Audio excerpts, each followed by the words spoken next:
Can you help me understand this desensitization process that took place? What was going on in your mind?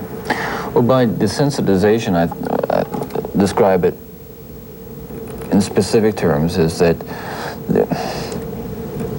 each time I'd harm someone, each time I'd kill someone, there'd be an enormous amount, especially at first, enormous amount of horror, guilt, remorse afterwards. But then that impulse to do it again would come back even stronger. Now, believe me, I didn't...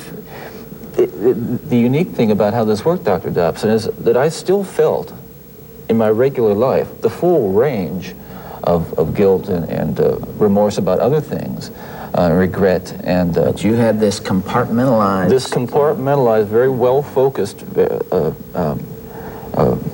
very sharply focused area where it was like a black hole. It was like a, you know, like a crack, and everything that fell into that crack just disappeared. Does that make sense? Yeah, it does. One of the final murders that you committed, of course, was apparently little Kimberly Leach, 12 years of age.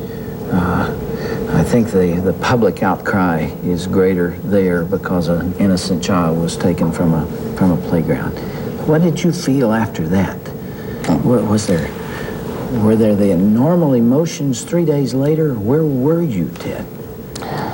I can't really talk about that right now. That's That's too painful. Yeah.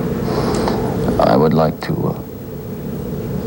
I'd like to be able to convey to you what that experience is like, but I can't. I won't be able to talk about that. Okay.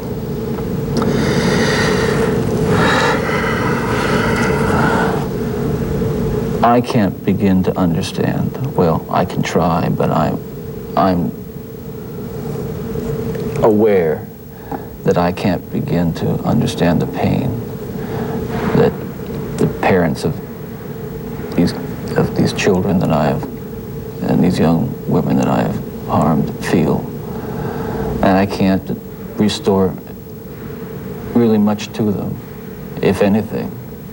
I won't pretend to, and I don't even expect them to forgive me, and I'm not asking for it. That kind of forgiveness is of God, and if they have it, they have it. If they don't, well, maybe they'll find it someday. Dr. Miller, let's start with you. Do you agree with Ted Bundy? There are others lurking out there? Other killers, people just like him, who are affected by pornography? Well, of course there are other people who like him out there. I'm not sure that pornography should be the focus of attention. The other factors which generate psychopathy perhaps should be the attention. The skewed environment, the inconsistency in child-rearing practices, the covert signals where it's all right to be antisocial given by one parent, the superficial aspects of behavior which are condoned as long as one cottons up to mother and pleases her, he can do whatever he wants to.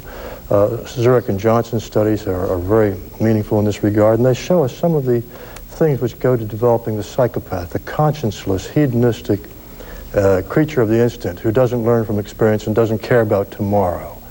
And you can see the egocentricity coming out in the interview with this man. For instance, when he was asked about the impact of these things, he said how they would have affected me, and then he quickly caught himself rather than projecting and thinking how it would affect the victims. And he is a singularly egocentric, self-centered person, and will and always will be that way, and was that way. Okay.